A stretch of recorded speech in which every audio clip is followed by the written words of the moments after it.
আসসালামু আলাইকুম, কেমন আছেন আপনারা? আশা করি ভালো আছেন, সুস্থ আছেন। তো আমরাও বেশ ভালো আছি। এদিকে আজ রান্নার কাছ থেকে ভিডিওটা শুরু করলাম। ঢ্যাঁড়স ভাজি করব আর মাংস দিয়ে পেঁপে দিয়ে রান্না করব।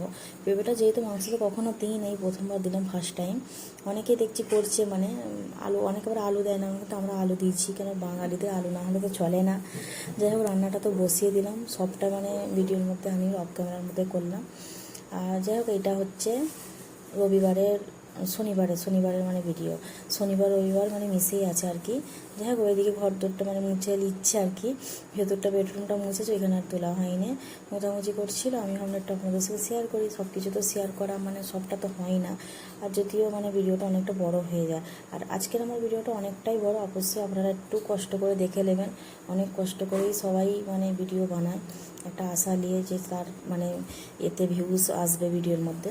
কিন্তু অনেকে ভিডিওর মধ্যে কমেন্টে লিখে দিচ্ছে যে খুব সুন্দর হয়েছে, ভালো আছে, ঠিক আছে। এইগুলো কিন্তু ভুল থাকে, কারণ তারা পুরো ভিডিও দেখে না বলেই হয়তো এরকম করে বলে। ফুল যারা ভিডিও দেবে তারা সব কিছুটা টেনেই বলতে পারবে। অনেকে আছে এরকম করে, আর অনেকে আছে আমার যারা কাছের অনেক প্রিয় মানুষ, তারা তো ফুল ভিডিও আমার দেখে কমেন্ট পুরো করে, আর কমেন্টেই বোঝা যায় যে সে ফুল ভিডিও দেখেছে কি দেখে না। হয়তো অনেকে আবার দেখেও হয়তো কমেন্টটা পুরো বড় করে না, তাই না? অনেকে আবার সময় থাকে না, সব মানুষই ব্যস্ততা, তাই না? এদিকে রান্নাবান্না করে খাওয়া দাওয়া করে তো ওরা তো চলে গিয়েছিলো টিউশন, একজন মাদ্রাসায়। আর এইদিকে আজ তো রবিবার পড়ে গেল আর কি। এদিকে চা বসিয়ে দিলাম। আমি তো চাই দুধের সাথে আমি তো এখানে যে স্পেশাল দুধটা পাওয়া যায় প্যাকেট, ওইটাই ব্যবহার করি। আর ওর বাবা তো এসে চলে গেল চেন্নাই যাবে বলে, ওই জন্য আজকে কোথাও বেরোনো হলো না। আর এদিকে আমার বোনাই তো বাসায় আসে, রবিবার হলেই আসে। বেগুনি চপ আর ওই আনতে বলেছিলাম, পুরি আনতে বলেছিলাম ছেলের লেগে, তো আনলো। তো যাই হোক, চা খেতে বসে গেলাম আমরা আর কি। আর রবিবার, আর যেহেতু এখন সবাই স্কুলে এখন এক্সাম চলছে, উঁচু ক্লাসদের, এখন বাচ্চাদের হয় না, বাচ্চাদেরটা পরে হবে, যাদের LKG UKG। তো যাই হোক, তো পরে মেয়েটা, নিচের মেয়েটা, ওদের ঘরে টিভি চলছে বলে ওপরে চলে এলো, শিফা ও পরে 5-এ। আর এখানে তো জানেন ব্যাঙ্গালোর শহরে পড়ালেখা 4-5 থেকে নিয়ে অনেক চাপ, প্রচুরই চাপ। আমার বাচ্চা হয়তো এখন ছোটো বলে অতটা আমি কিছু করি না, কিন্তু এখন থেকে যদি না ওদেরকে এর মধ্যে রাখি, তো ওরা তো ঢিলের মধ্যে ভালোটা শিখতে পারবে না, না? তো যাই হোক, ইনশাল্লাহ এখন অনেক কিছু শিখে গেছে আমার বাচ্চা, অনেকটা ছোটো বয়সে ওকে দিয়ে দিয়েছি। আর এইখানের বাচ্চাদেরকে 3 বছর থেকে স্কুলে দিয়ে দেয়, বেবি নার্সারিতে। আর 4 বছর, ও তো আগের বছর বেবি নার্সারিতে ছিল, এখন তো LKGতে পড়ছে। দেখো, এখন অনেক কিছু পারে, সব কিছু কানাডা এখন লিখতে পারছে, পড়তে পারছে, 1 2 ABCD সব কিছু, এভরিথিং সব পারছে। তো যাই হোক, এদিকে তো ও মেহেদি হাতে দিয়ে দিচ্ছে আমার দিদির মেয়ের। ও ওইটুকুন মেয়ে, ভাবা যায় এত সুন্দর, মেহেদিটাও ভালো আঁকতে পারে, এই 4 থেকে 5-এ গেছে। আর ইংলিশে ভুল কথা বলে। আর প্রত্যেকটা নমাজের দোয়া যেখানে ওরা যায়, সব একসঙ্গে যায়, আমার দিদির মেয়েও যায় মাদ্রাসায়। তো এখানে মহিলারাই পড়ায়, তো বলে দেয় ইংলিশে, দোয়াগুলো বলতে ও ইংলিশে লোড করে নিয়ে এসে আমাকে দেয় আর কি। তো যাই হোক, সব কিছু পারে। এখানে পড়ালেখার প্রচুর দাম, আর সবাই জানে ব্যাঙ্গালোরে যেরকম ডাক্তারের দিক দিয়েও সুবিধা, আর পড়ালেখার দিক দিয়েও। প্রত্যেকটা যারা জানে অবশ্যই আমার হয়তো কথাটা দেখলে হয়তো বুঝতে পারবে। তো অনেকে হবে হয়তো বলছে যেরকম। তো যাই হোক, এদিকে প্রত্যেকটা বাঙালি আমাদের দেশ থেকে কম বেশি, বাংলাদেশ বলো যাই হোক, কলকাতায়, আমাদের ব্যাঙ্গালোরেই বেশি পড়ালেখার জন্য আছে আসে আর কি। সরি, ভুল বলে ফেললাম।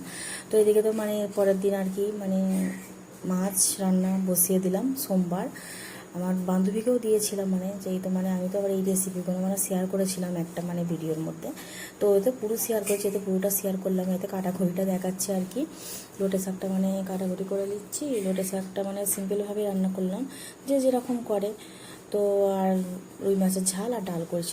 ওকে 3টেই দিয়েছিলাম, ও টিফিন যেহেতু বিরিয়ানি দিয়ে পাঠিয়েছিল। আর টিফিনটা তো আমি তো কখনো কোনো জিনিস খালি দিই না, ওরাও দেয় না যে আমি দিই তা নয়। তো পরের গলিতে তো থাকে, যে দিয়ে পাঠিয়ে দিয়েছিলাম। ও তো খেয়ে বললো যে শাকের সবজিটা খুব সুন্দর হয়েছিল। যাই হোক, এদিকে তো মাছটা সব ভাজা হয়ে গেছে আর কি। তো এদিকে আমাদের মেয়েদের কিন্তু সকাল থেকে রাত পর্যন্ত কাজের শেষ থাকে না। আমরা যতটা ক্যামেরার মধ্যে করি তার চেয়ে বেশি আমাদেরকে অফ ক্যামেরায় কাজ করতে হয়, বহুতই কাজ থাকে। সে একটা বাচ্চা হোক আর দুটোই হোক। অনেকে বলে আবার যে তোমার তো একটা বাচ্চা আছে, কি কাজ, আমার বেশি কাজ, হয়তো এরকম একটা ব্যাপার অনেকেই বলে, এরকম শুনেছি। কিন্তু এটা একদম ভুল ধারণা তাদের মধ্যে।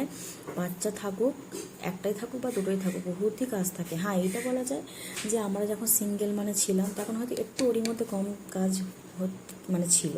কারণ দু স্বামী স্ত্রী রান্না বান্না, স্বামীরা তো কাউরই মানে সারাদিন থাকে না, সবাই কাজের ক্ষেত্রে চলে যায়, রাতে আসে, তাই না? তো যাই হোক, একটা বাচ্চা হয়ে যাবে না, তার পেছনে অনেক খাটতে হয়। একটা ছোটোবেলায় একটা আলাদা জীবন থাকে, ফের বড় হয়ে লেখাপড়া যখন শুরু হয় তখন আলাদা একটা জীবন, অনেকটা খাটনি। যাই হোক, অনেকে আবার বলে যে জয়েন্ট ফ্যামিলিতে খাটনি বেশি, একা ঘরে সংসারে খাটনি নেই, কিন্তু এটা ভুল, সম্পূর্ণ ভুল। তবে যে যার যে মানে একটা বুঝারে, সবাইয়ের বোঝার শক্তিটা এক নয়। আমরা ভাবি না, আমরাও যেরকম যারা সংসারের মধ্যে কাজকর্মের মধ্যে ব্যস্ত থাকে, প্রত্যেকটা মানুষের এরকম কাজ থাকে, তাই না? তো এদিকে কথা বলতে বলতে আপনাদের সঙ্গে অনেকটা এগিয়ে গেলাম, রান্না করছি মাছের ঝালটা, তো পুরোপুরি তো শেয়ার করিনি, পরের ভিডিও আমার যেহেতু ধোয়া আছে। আর মানে এদিকে তো মানে তলাতে মানে এই শাকটা করেছিলাম, মানে কড়াটাই মানে তলাটায় ধরে গিয়েছিল, ধরে গিয়েছিল। আর আমি এটাকে ধুইনি, মানে তেল ছিল বলে ওর মধ্যেই বসে দিয়েছি। আর আমি যেহেতু এই কড়াটাই বেশি ইউজ করি, আমার কড়া কিনা আছে, আমি সবটা মানে ভাবছি যে ইউজ করে কাজ নেই। আর এই গ্যাসটা আমার একবার ঠিক করেছিলাম, তলায় হালকা একটু কালি উঠছে, ওই জন্য আরও আমি নতুন করার পারছি না, কারণ ফের ওতেও কালি হবে।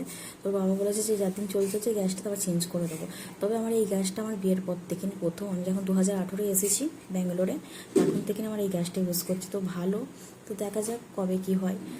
আর এদিকে তো মানে মাছগুলো দিয়ে দিচ্ছি, জল প্রথমে দিয়েছিলাম, জল ফুটলে দিই মানে মাছগুলো আর কি।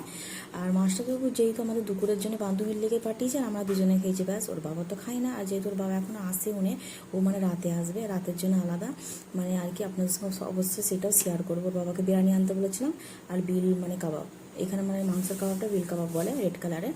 তো যাই হোক, আর স্প্রাইট এনেছিল ও। আর আমরা রাতে এমনিতেই মাছ খাই না, আমরা রাতে যাই হোক মানে কিছু মাংস না থাকলেও রাতের জন্য আমরা অন্য কিছু করি, তো মাছটা খাই না। মাছ এমনিতেই খুব ভয় লাগে, মানে কাঁটার দিক দিয়ে আর কি। এই কদিন আগে আমার দিদির মানে গলায় কাঁটা বেঁধে গিয়েছিলো, দুদিন পরে বেরিয়েছে, বহুতই মানে একটা ভয়ঙ্কর ব্যাপার এটা। শাকটা তোমার হয়ে গেছে, ভাতও হয়ে গেছে, ডাল সব রেডি, এবার পাঠিয়ে দেবো। এখন প্রায় বেজে গিয়েছিলো 2:30, অনেকটাই বেলা হয়ে গিয়েছিলো। আর যাই হোক, ছেলের স্কুল ছুটি ছিল, জন্মাষ্টমীর ছুটি ছিল, আর যেহেতু ও হিন্দু স্কুলেই পড়ে, আগে যেটা পড়ছিল সেটা মানে মুসলিমদের আমাদের। তো যাই হোক, এই স্কুলটা খুব ভালো পড়াশোনার দিকে, তাই মানে করলাম। ওর বাবা বলছে, ছেলে তো এদিকে টিউশন চলে গেছে, ওর বাবা বলেছে যে ও মানে এখানে 5-6 অব্দি যতটুকুন পড়বে এই স্কুলেই পড়াও, তারপরে মানে একবারে মাদ্রাসায় ওকে দিয়ে দেবে। ওইখানে তো প্রত্যেকটা মানে হয় মাদ্রাসাতে, মানে আরবিও হবে আর ইংলিশটাও হবে, সবটা হবে ওইখানে। তো যাই হোক, ও তো চলে গেছে। আর এখন ছোটো বয়স থেকে দেওয়ার কারণ যে ছোটোতে যাতে ও সব কিছু মানে শিখে যায়, আরবিতেও দিয়ে দিচ্ছে ওকে, আরবিতেও এখন ভালোই পড়ছে। আর এইদিকে দেখুন পাখিখানা মানে এখানে ক্যাচর ম্যাচর করছিল বলে আমি ওদের একটু ভিডিও ক্যাপচার করলাম। তো ওদের আওয়াজটা অবশ্যই পাবেন, আমি তো ভয়েসটা দিচ্ছি রাতে, আর ওদেরকে চাপা দিয়ে, নাহলে ওরা তো সারাদিন ক্যাচর ম্যাচর করে। এদিকে তোর বাবা চলে এলো, মানে আমার লোকে বিরিয়ানি নিয়ে আসতে বলেছিলাম, ওরা চিকেন আন্ডা দিয়ে মিশিয়েছিল, এটা আমার খুব ফেভারিট খাবার। আর বিল কাবাব, ওর বাবা তো মানে সকালে আমি শাকটাও বলে যে আমি খাবো না, ডাল দিয়ে আর দিয়ে ভাজাভুজি দিয়ে খাচ্ছিলো। যাই হোক, এইটুকুনি।